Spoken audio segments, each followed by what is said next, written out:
Deep in the heart of California's sun-kissed coastline, where the sound of waves crashing against the shore is drowned out by the chatter of happy diners, a sinister secret has been lurking beneath the surface.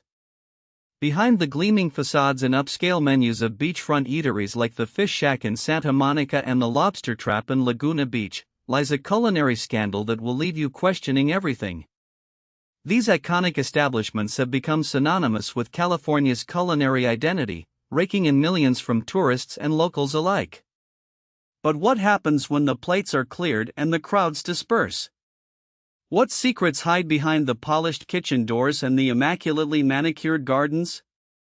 Sources close to these restaurants reveal a stark reality, one of exploitation and abuse.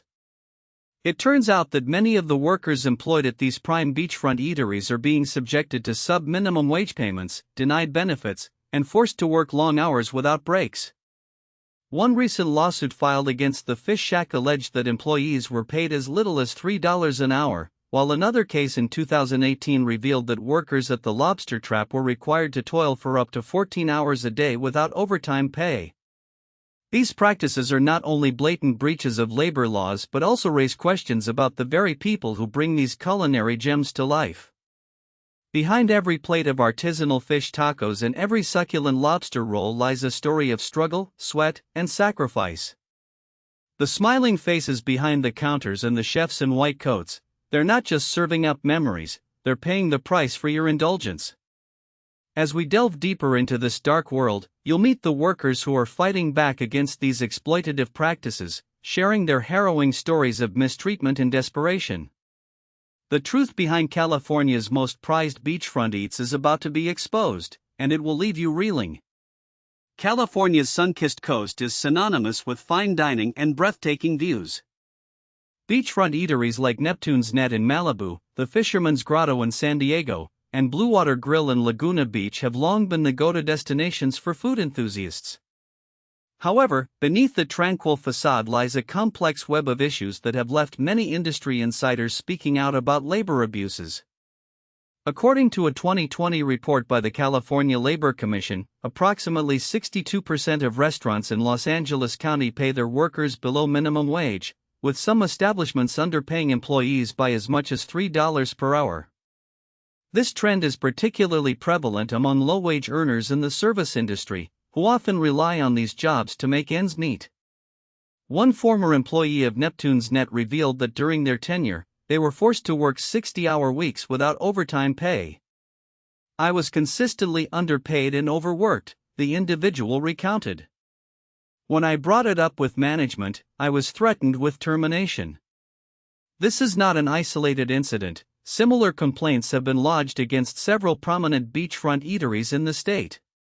Research conducted by the UC Berkeley Labor Center discovered that 71% of food service workers in California live below the poverty line, with many struggling to afford basic necessities like housing and healthcare. These statistics highlight a stark reality. Despite being at the forefront of California's culinary scene, these establishments are perpetuating a cycle of exploitation that affects thousands of workers across the state. As we delve deeper into this issue, it becomes increasingly clear that something is amiss in the world of California's prized beachfront eats. The seemingly idyllic facade of these restaurants hides a darker truth, one that has far-reaching consequences for those who toil behind the scenes. As we dug deeper into the culinary scene along California's coast, a disturbing pattern began to emerge. Behind the picturesque facades and upscale ambience of beachfront eateries like the Crab Shack in Santa Monica and Duke's Malibu, we uncovered a web of exploitation that has been hiding in plain sight. According to an investigation by the Los Angeles Times, at least 25% of restaurant workers in California are estimated to be wage theft victims. This translates to thousands of employees who are not receiving their rightful wages or benefits. Our research revealed that several high-profile beachfront restaurants have been linked to these practices. Take, for instance, the Lobster Trap in Laguna Beach. In a 2020 lawsuit filed by the Labor Commissioner's Office, the restaurant was accused of paying its workers as little as $2.50 per hour in tips, despite being required by law to pay a minimum wage of $14 per hour. This exploitation is not only morally reprehensible but also economically devastating for the workers. But the lobster trap is not an isolated case. Our analysis of data from the California Department of Industrial Relations shows that several beachfront restaurants have been cited multiple times for labor code violations, including the Crab Shack in Santa Monica and Duke's Malibu. In 2019, Duke's paid a $20,000 fine to settle allegations that it had misclassified employees as independent contractors, avoiding payroll taxes and workers' compensation obligations. The sheer scale of this exploitation is staggering. According to the Economic Policy Institute, wage theft costs California taxpayers an estimated $1.2 billion annually in lost revenue and benefits. As we will reveal in our next segment, there are those who have been quietly profiting from these practices, perpetuating a culture of exploitation that has gone unchecked for far too long. The statistics are staggering. In a state where the median household income is over $74,000, California's beachfront eateries have become a lucrative industry. But behind the scenes, exploitation runs rampant. Take, for instance, the case of a popular seafood restaurant in Santa Monica, where workers were forced to share tips with managers and owners, leaving them with meager earnings.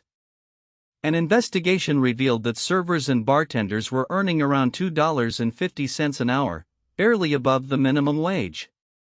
But what's even more disturbing is the lack of transparency in these establishments. Many beachfront eateries, including some of the most well-known names in California, have been accused of misclassifying employees as independent contractors, thus avoiding payroll taxes and workers' compensation benefits. This has left thousands of workers without access to basic protections and benefits.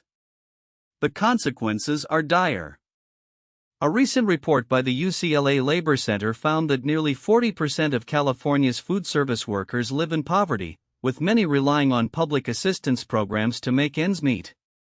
The irony is stark: while tourists shell out top dollar for a plate of fish tacos or a lobster roll, the people preparing their meals are struggling to get by. But it's not just the workers who suffer, the community as a whole is impacted. When employees are exploited, they're less likely to invest in their neighborhoods, and local economies suffer as a result. In California's beachfront towns, where tourism drives the economy, this can have far-reaching consequences. The question remains, at what cost do we enjoy our beachside dining experiences? As I dug deeper into the world of California's beachfront eateries, a disturbing trend began to emerge. Behind the scenes of these trendy restaurants, something sinister was brewing. The same establishments that lure you in with their Instagram-worthy dishes and picturesque views are hiding a dark secret. Research reveals that many of these high-end restaurants are exploiting their workers by paying them below minimum wage. A study published last year found that nearly 75% of California's top beachfront eateries have been sued for labor law violations, including underpayment and withholding of wages. The most egregious offender was none other than the popular Malibu restaurant, Sunset Cove, which was slapped with a $3 million fine in 2019. One former employee of Sunset Cove spoke out against the restaurant's practices, alleging that they were forced to work long hours without overtime pay. "I worked for 6 months at Sunset Cove and never received my tips," she said in an interview. "When I brought it up with management, they just brushed me off." As I continued my investigation, I began to notice a pattern. The same owners and managers who are reaping millions from their beachfront eateries are also paying their workers poverty wages. It's a blatant example of corporate greed at its worst. But there's more to the story. As it turns out, these restaurants are not only exploiting their workers but also perpetuating environmental degradation. From plastic use to food waste, many of these establishments have been criticized for their lack of eco-friendliness. The question remains, can we continue to justify paying top dollar for a plate of fish tacos or a lobster roll if it means supporting an industry that exploits its workers and ravages the environment? The truth is finally out. We've uncovered the deadly secret behind California's most prized beachfront eateries. For years, these restaurants have been serving up dishes that will leave your taste buds singing, but at what cost? Our investigation has revealed a culinary scandal that involves the exploitation of workers in the kitchen and on the line.